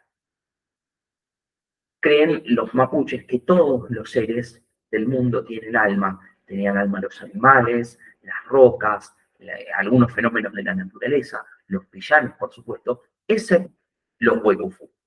Los huecufu o huecufe, estos espíritus negativos, espíritus malignos, después asociados con lo maligno, inclusive con lo demoníaco, con el paso del tiempo, carecían de alma. Y al carecer de alma, lo que pasaba es que intentaban robárselas a los espíritus que habían muerto. Los recientes fallecidos, ellos le llamaban al alma de estos fallecidos el pilu. El pilu o pulio, lo pueden encontrar así, pilu, pulio, es el alma débil, el alma que se desprende del cuerpo del muerto. Y es un alma que había que cuidarla porque ese alma podía ser raptada por los huecucú. Entonces los mapuches, cuando moría una persona, realizaban, en los ritos funerarios, realizaban gritos y golpes de bastones contra el suelo para ahuyentar a los huecucú y que no se roben, perdón, y que no se roben el alma del muerto, el espíritu del muerto. Bien, vuelvo. Inclusive los mapuches había ellos creían también en los calcus, que los calcus eran como brujos que utilizaban la brujería en un sentido negativo, para generar enfermedades, para hacerle mal a alguien, y podían utilizar esa alma para poseerla. Entonces había que proteger al pilu, que era el alma recién desprendida del muerto, esa alma solitaria que tenía que pasar por un proceso madurativo, había que cuidarla y protegerla de los huecufu, de los espíritus malignos y de estos calcas, que eran estos brujos que podían poseerla por medio de la brujería. Dicen que el alma, para poder atravesar un proceso de purificación y de maduración, tenía que ir hasta una isla, tenía que viajar hasta una isla que se llamaba Ngil Chetmaihue. Cuando llegaba a esa isla, ahí se purificaba y ahí se transformaba en alhue. El alhue es el alma pura, el alma que genera un proceso de ascenso y que ahí ya no puede ser raptada por los huevos. Es el alma madura, el alma, el espíritu maduro, que en algunos casos de alcanzar el autoconocimiento y de alcanzar un estado de perfeccionamiento absoluto, podía transformarse en brillante. Por eso había villanes que eran los espíritus de nuestros antepasados. Y había otras almas que eran algo, ese espíritus maduros, que lograban ascender hacia ese Puam y volver a formar parte de esa alma primigenia y esencial que todo le abarcaba. Volvíamos a ser parte del cosmos para los mapuches. No había descenso al inframundo en ninguno de los casos. Es interesante también que la idea de que para que las almas no se pierdan, para que estos espíritus no se pierdan, había que recordarlos permanentemente. Era muy importante recordar para que no se pierda la esencia de una persona que falleció, que quede en el recuerdo.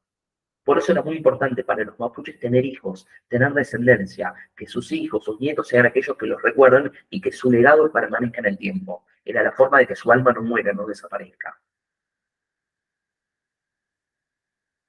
Y aparecen también, los voy a mostrar, los Trempulcahue. Los Trempulcahue eran criaturas que eran primero caracterizados como cuatro viejitas, cuatro ancianas, que adquirían un poder mágico que se transformaban en ballenas.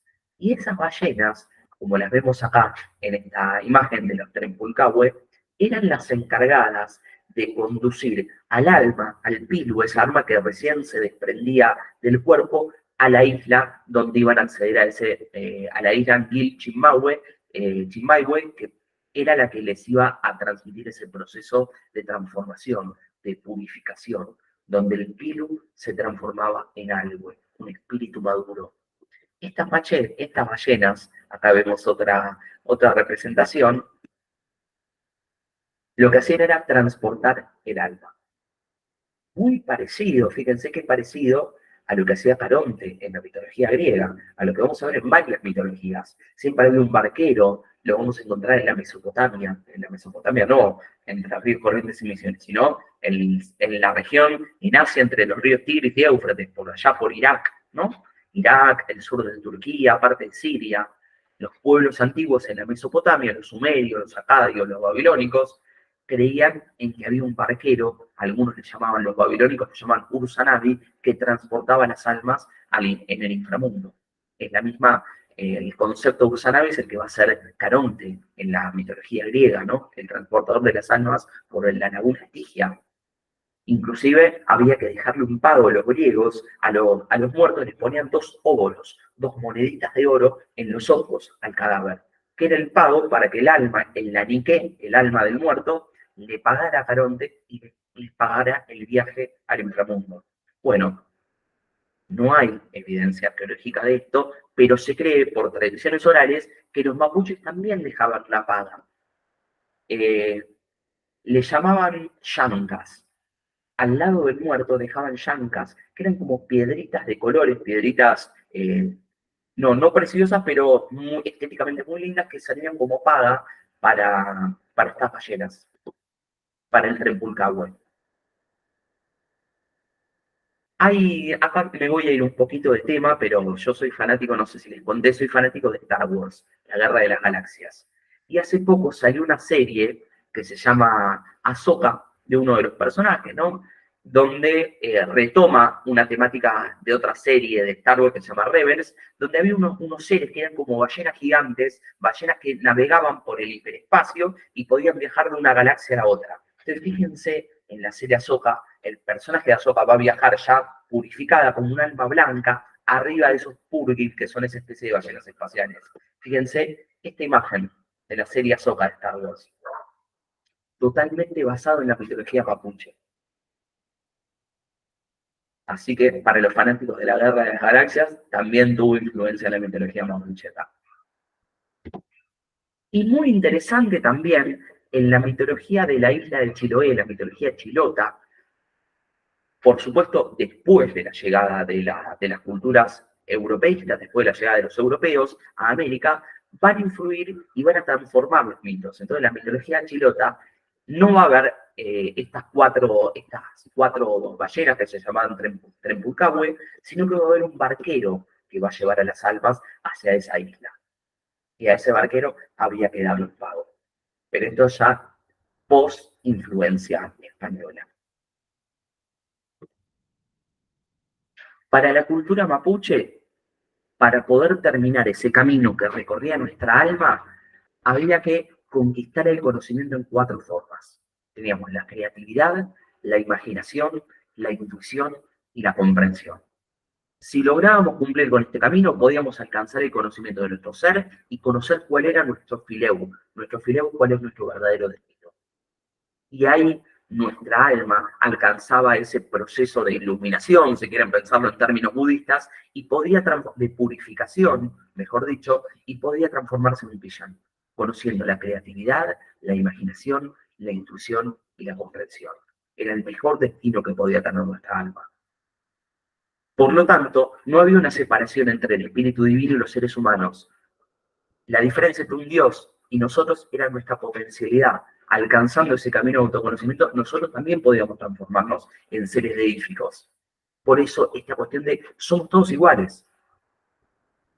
Hasta los objetos en la naturaleza tenían ese espíritu adentro que era el mismo. Por eso la MAPU, en derecho consuetudinario, promulgaba la libertad y la igualdad dentro del culto mapuche. Obviamente, como el conde, los pillán eran espíritus masculinos. La versión femenina, los espíritus femeninos, se les llamaba Huengulem. Entonces, los hombres, el alma de un hombre podía transformarse en pillán y el alma de una mujer en Huengulem.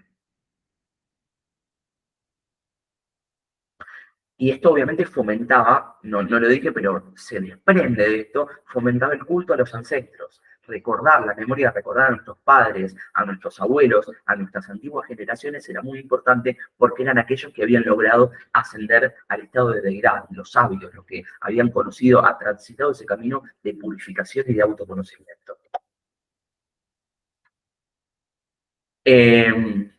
Bueno, acá me voy a meter un ratito en la explicación de lo que son los gen. Los gen, con N inicial, eran espíritus, eran villanes, que eran espíritus de la naturaleza que estaban presentes en toda la mitología mapuche, pero eran espíritus ya no como los huepufe, los espíritus que se encargaban de la destrucción. Eran los espíritus, los villanes que se encargaban del equilibrio, del orden entre la naturaleza y el ser humano, que convivan en perpetua armonía. Los Gem, como los vemos en esta representación en madera,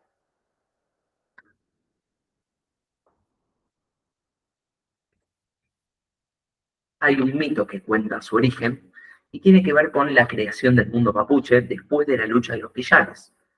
Los Gem fueron generados también por esta alma colectiva, alma universal que se le llamaba Puam, que quiso que cuando el orden se estableciera en la Tierra, que ante esta batalla entre los villanes que había provocado el desorden de la Tierra, los que ponen orden son estos espíritus del orden, los Gen. Ahí Puam, el alma universal, libera y crea a estos Gen para que el mundo se pueda volver a ordenar y pueda ser un lugar habitable, para que los seres humanos puedan tener un lugar donde puedan proliferar como raza humana, ¿no?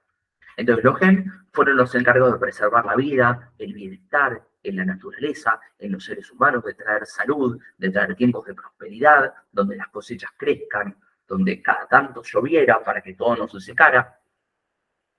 Y entre todos los Gen, cuya finalidad era proteger, ¿no? Resguardar, controlar, equilibrio, la continuidad, la vida humana, la naturaleza, se anteponían a los Huecufe, espíritus de orden, de control, Huecufe de desorden, de control, maldad.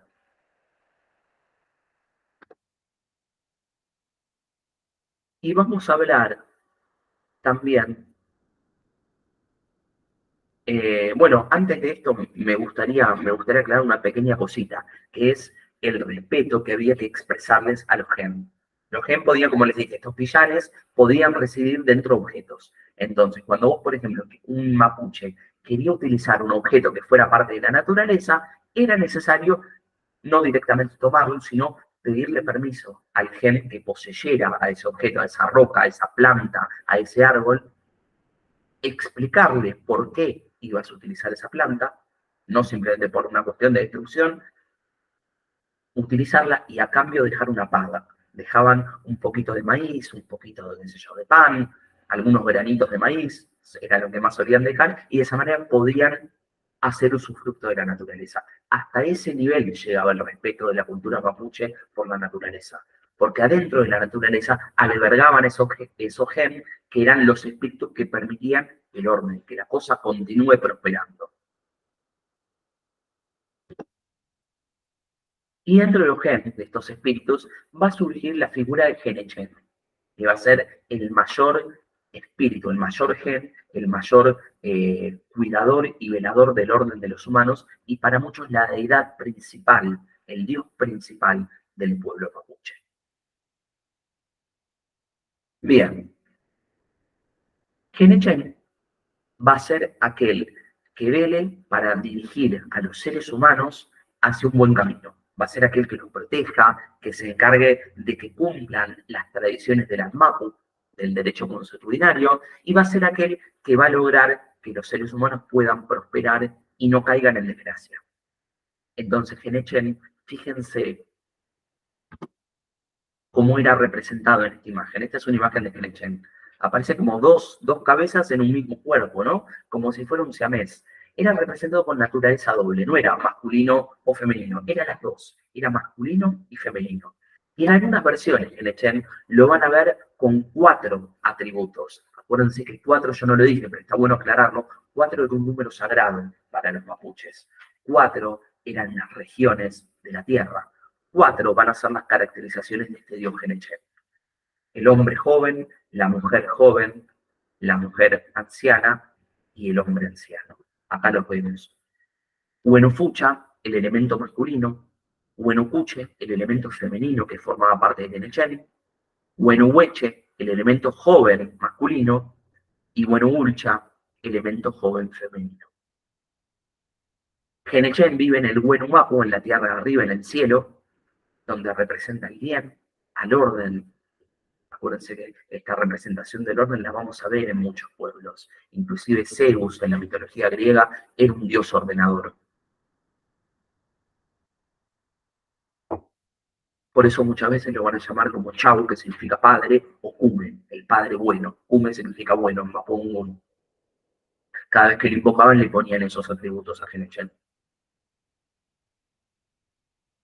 Inclusive esos 4 atributos se los atribuyó como 4 diferentes villanes, donde Genechén era la unión, como era la unión del elemento joven o varón, joven femenino, adulto varón y adulto mujer, también podía representar a 4 villanes. A Antu, al dios Sol, a Chau, representación solar de la excelencia, y también a Puyen, la diosa lunar, que era la diosa de la luna. A la tierra podía representar también a villanes que provocaran la fertilidad de los campos. Era asociado a todos los aspectos positivos que los mapuches podían tener. Bueno, muy bien. Para hacer ya el cierre de no solo de esta clase, sino del curso, me gustó mucho dentro de este texto que les voy a pasar en la bibliografía complementaria, un relato de un cacique que se llama Abel Kuruwinka, que fue un relato recopilado por la gran Berta Kuessler. Berta Kuessler lo recopiló en alemán, en el siglo XX, a finales del siglo XX, pero fue traducido posteriormente al español. Entonces es un relato mapuche de lo que ocurre en una salamanca, la salamanca del lago Lácar. ¿Qué es una salamanca? Una cueva. Las cuevas para los mapuches estaban asociados a la brujería. Entonces tenemos un relato desde una primera perspectiva de alguien que cuenta que su bisabuelo entró y formó parte de lo que era una salamanca. Los relatos de salamanqueras son están plagados en la mitología mapuche y con todos elementos sobrenaturales. Pero es interesante contar que lo que ellos contaban, ellos lo creían. Este mismo cacique lo va a contar como si su bisabuelo de verdad hubiera entrado a esa salamanca. Y va a contar con lujo de detalles todo lo que le ocurrió adentro. Él cuenta, este cacique cuenta que su abuelo siempre buscó lo que se llamaba la Renupuli. La Renupuli era la cueva de los brujos que había a orillas del lago Lácar, del lago argentino, ¿no? Y que el padre de su abuelo, o sea, su bisabuelo, había conocido. Su abuelo nunca la encontró, pero su bisabuelo le contó que una vez entró a una de ellas. Dice que su abuelo nunca la encontró porque no conocía la palabra, había una especie de palabra mágica, palabra sagrada, una palabra secreta o palabra clave que les permitía encontrar ese hoyo en la tierra y poder acceder a ese lugar donde primaba todo lo sobrenatural, todo lo relacionado con la hechicería y la brujería, en sentidos negativos y positivos también. Al carecer del conocimiento de esa palabra secreta, mágica, el abuelo nunca pudo conocerla. Sin embargo, su bisabuelo dice que un día estaba caminando, se había perdido, sin querer, repite una palabra que escuchó nombrar en el pueblo, que no sabía lo que significaba y que era esa palabra mágica que nosotros desconocemos. Este cacique no la nombra porque no la conoce tampoco. Dice que su bisabuelo, sin saberlo, dijo la palabra mágica y le permitió tener acceso a esta Salamanca, que automáticamente empezó a escuchar voces, música, risas de chicos inclusive, que había como fiesta. Empezó a agudizar el oído y de esa cueva provenían ruidos de animales, caballos que relinchaban, vacas que mugían, toda clase de gatos, de perros, gatos maullando, perros ladrando. Dice que había de todo en esa Salamanca. Y le entró la curiosidad y decidió entrar a conocer qué había dentro. Inclusive el cacique acá cuando cuenta esto, Berta Cuellar dice que se persigna, como diciendo, esta cosa del demonio, me tengo que persignar. Ya, obviamente esto ya corresponde a una época moderna donde el catolicismo había moldeado en gran parte de la cultura mapuche. Entonces se va a santiguar, va a decir la palabra amén muchas veces cuando cuenta esta historia y dice, ay, ¿cómo se le ocurrió entrar a este tipo acá, no?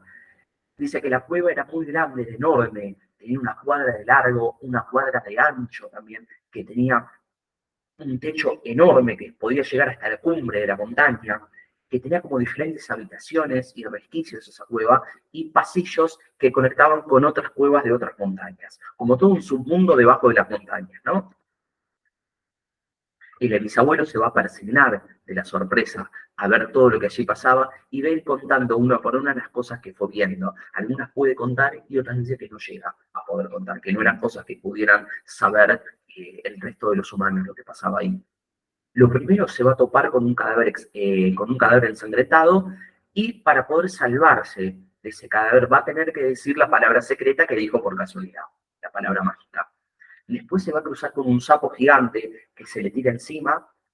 Después se va a cruzar con un chivo de cuernos afilados. Fíjense cómo el chivo está permanentemente asociado al demonio, ¿no?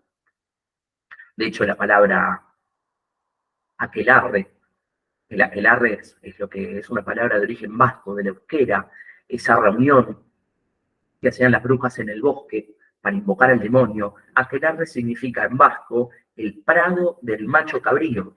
El macho cabrío es el macho cabrón, el cabrón, la cabra.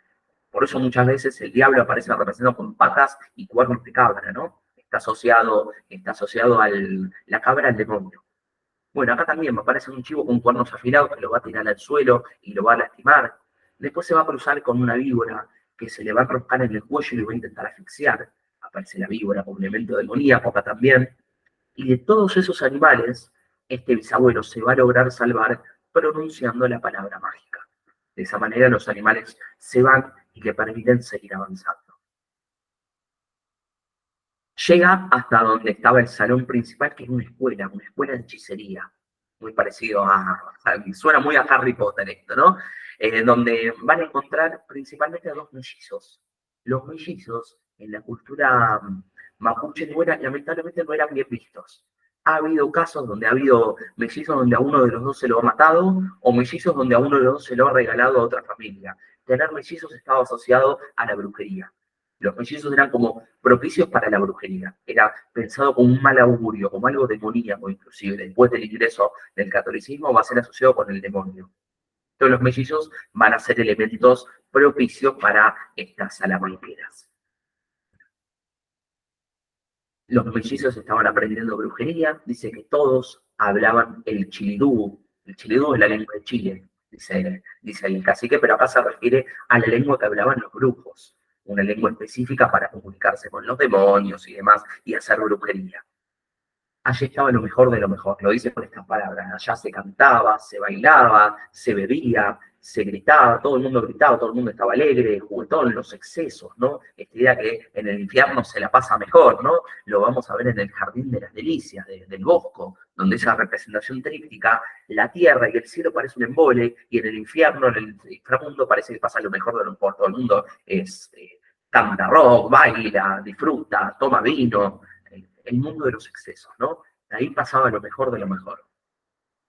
Algunos alumnos dicen que querían aprender curandería para poder sanar a los hombres, por eso la brujería a veces se utilizaba con sentidos positivos, y otros querían tener poder sobre los animales, poder manipularlos para que el animal vaya y mate o dañe a otro hombre al cual le tenían bronca. A veces se utilizaba la brujería, muchas veces, la mayor de las veces, como una especie de venganza personal. El mismo cacique dice, no se puede contar todo lo que pasaba. Hay cosas que solamente pueden saber los elegidos, los que ingresaron, los que tienen la palabra clave y que tuvieron la posibilidad de estar ahí adentro. Y cuenta su bisabuelo que un hombre quería aprender a dañar a un enemigo de lejos, y la bruja, la machi, la líder espiritual de ese pueblo, de esa comunidad, agarra un sapo gordo, lo ata fuerte y lo empieza como a estrangular. Y dice, lo que le está pasando a este sapo le va a pasar a tu enemigo. Tu enemigo se va a sentir estrangulado, apresado, aplastado, hasta que muera de dolor, de hambre o de sed.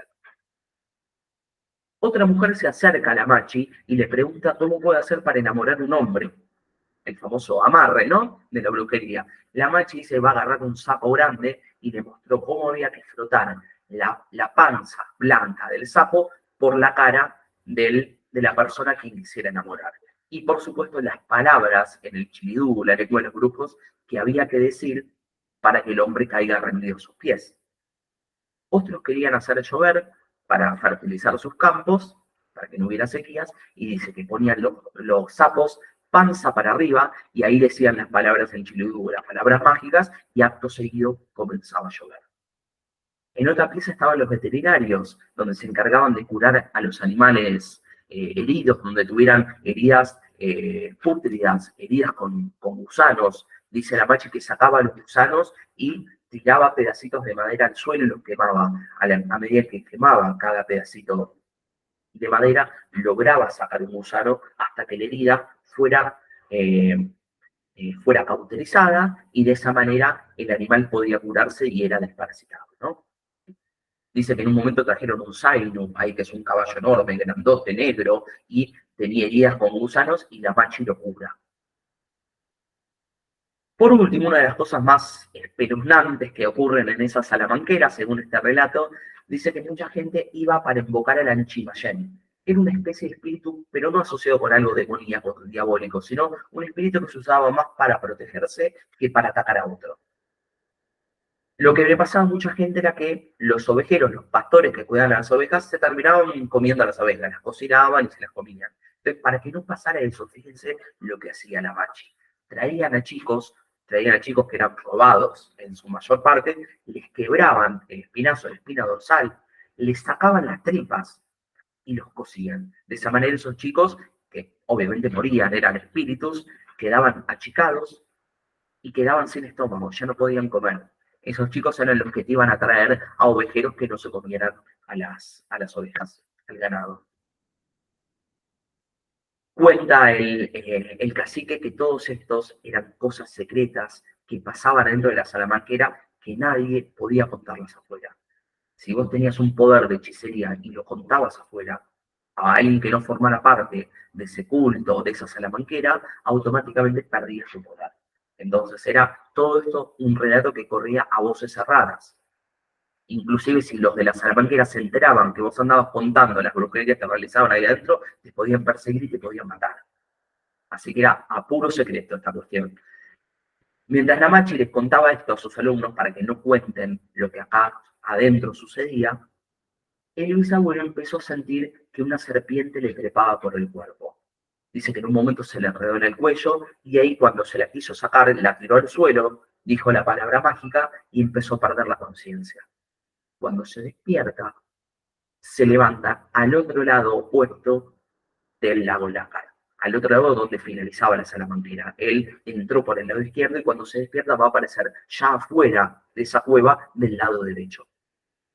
Va a aparecer todo lastimado, con los huesos machacados, con heridas de las cuales nunca se va a reponer del todo, 100%, y sin la memoria para recordar esa palabra mágica que le permitió entrar. Cuenta el cacique que su bisabuelo intentó volver muchas veces a la salamanquera del lago Lácar y al no recordar la palabra, nunca más la pudo hallar esta cueva. Muy bien, ahora sí, para finalizar esta clase y el curso, les propongo una trivia con preguntas y respuestas. Leemos la pregunta, cada pregunta va a tener cuatro opciones y ustedes las pueden anotar si quieren por el chat y yo las voy leyendo, ¿sí? Y vamos viendo cuál es la respuesta correcta. A ver qué recordamos. Pregunta número 1. ¿En qué lugar surgieron las comunidades mapuches según el consenso actual? A, en Argentina, B, en Chile, C, en Perú, D, en Argentina y Chile simultáneamente.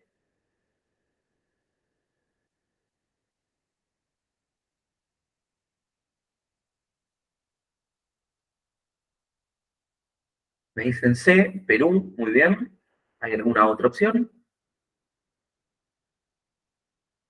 C, también Perú. A, Argentina.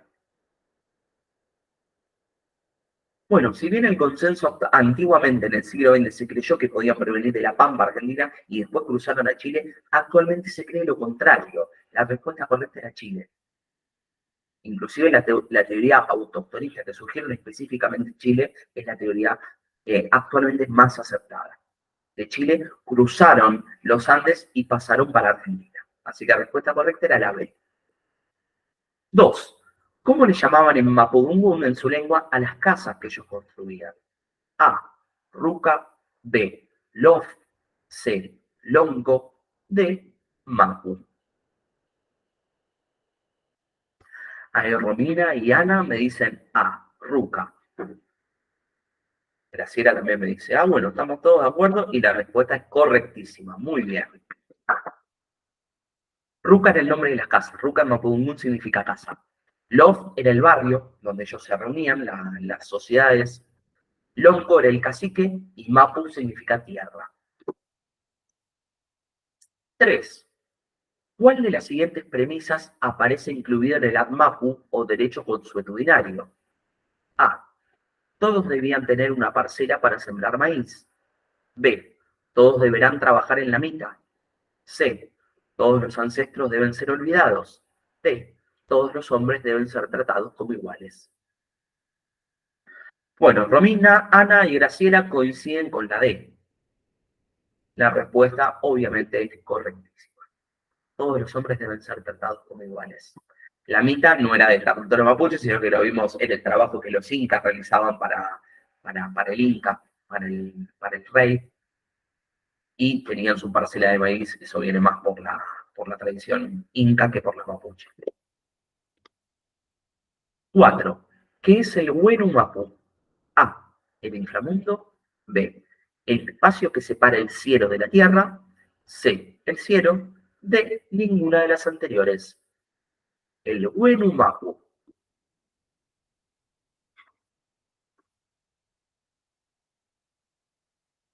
Bueno, acá Graciela, Ana y Romina, no, Graciela y Ana me dicen la C, y Romina y Graciela no, perdón, Romina la D. Bueno, Mapu es el cielo, ¿sí? El Angue Mapu era el espacio que separaba el cielo de la tierra, y el Piñe Mapu era el inframundo. Así que bueno, Mapu el cielo, donde estaba Antu, ¿no? ¿Qué símbolo aparece en la bandera mapuche? A. La huipala. B. La ñuca mapu. C. El rehue. D. Ninguna de las anteriores.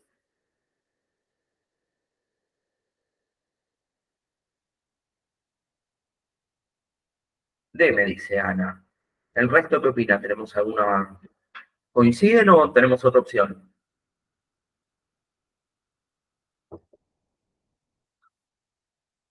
Bueno, la huipala es la bandera de todos los pueblos originarios, ¿no? Que tiene todos los cuadritos con todos los colores. La ñuca mapu es la Pachamama, la versión mapuche de la Pachamama, la madre tierra. El rehue en esas sociedades, el Ayllu rehue, que uniones de Lof, o el rehue que se plantaba en la tierra, que era el tótem. Ninguna de las anteriores. En la bandera mapuche aparece la Meli Huitram Mapu, el logo de las 4 regiones de la tierra, las 4 esquinas. Meli Huitram Mapu. Así que opción D, ninguna de las anteriores será la correcta. Seguimos. 6. ¿Cómo se llama el pillán que representa al sol? A. Inti. B. Antu. C. Huyen. O D. Quilla. Bueno, esta la recordaron rápido, bien, ¿eh? Antu era la respuesta correcta. Si bien algunas versiones también lo llaman Inti, como era el nombre propiamente de los incas. 7. ¿Qué fuerza de la naturaleza representa Peripillán? A. Los volcanes. B. Los maremotos. C. El granizo. O D. El trueno. Peripillán, el enemigo que se había enfrentado a Antu, ¿no? La C. El granizo. Bueno, si bien su nombre se traduce como el pillán del granizo, no es el granizo de la lluvia. Son las piedras de granizo que salen de los volcanes. La opción correcta era engañosa, no era la C, sino que era la A. Por eso la traducción es granizo, pero no granizo de granizo que cae de la lluvia. Es el granizo de los volcanes. 8. ¿Quién es Kaikai Filú o Kaikai Filú? ¿La serpiente emplumada, la serpiente marina, la serpiente terrestre o la serpiente de las montañas?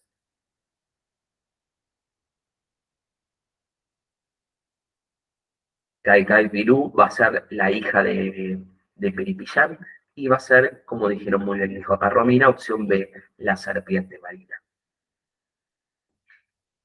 9. Para ir terminando ya. ¿Cuál de las siguientes posibilidades se pueden encontrar en una salamanca mapuche? A. Hechizos para retroceder en el tiempo. B. Habilidad para hablar con los animales. C. Poder para volar. Y D. El poder para asesinar a un villano.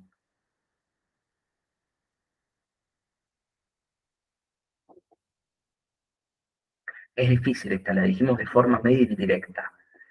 Yo les conté que acá me dicen la B, la respuesta era correcta. La forma de hablar, muchos pedían hablar con los animales, que los animales los entiendan, para darle órdenes a los animales y que los animales se vengan de un enemigo y lo ataquen, lo dañen, lo maten, etc.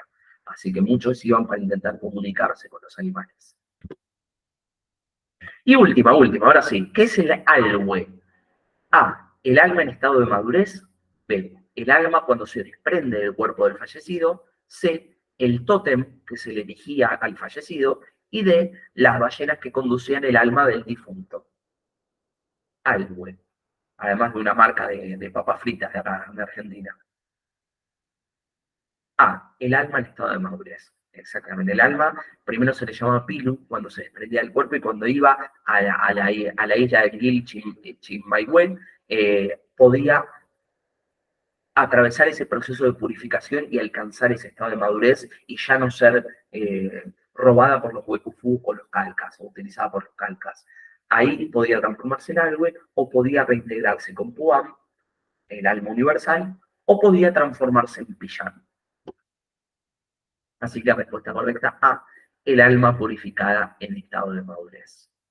Bueno, de esta manera les doy las gracias, muchísimas gracias a todos ustedes por haber formado parte de este curso. A mí de lo que más me gusta hacer, hace mucho tenía esta deuda, quería hacer mitologías latinoamericanas con ustedes y contarles, invitarlos también, que nos estamos expandiendo, estamos lanzando ahora muchos cursos diferentes. La idea es que puedan, aquel que quiera pueda sumarse.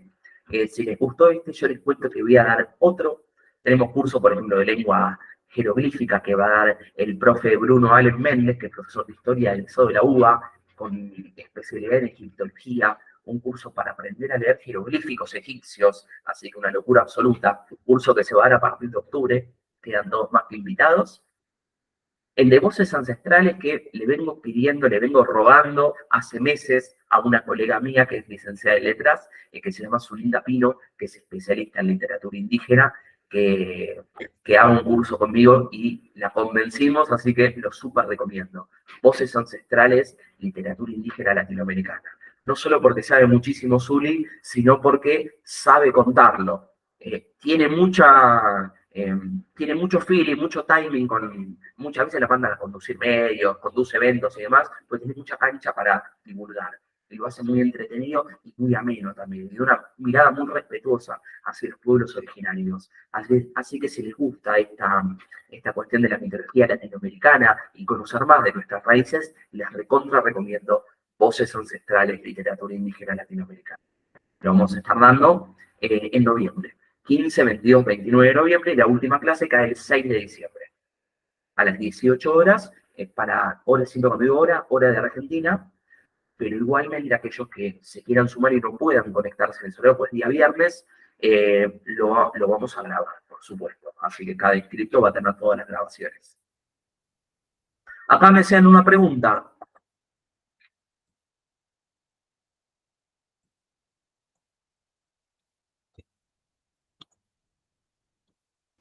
El de las Pléyades, ¿cuándo se da?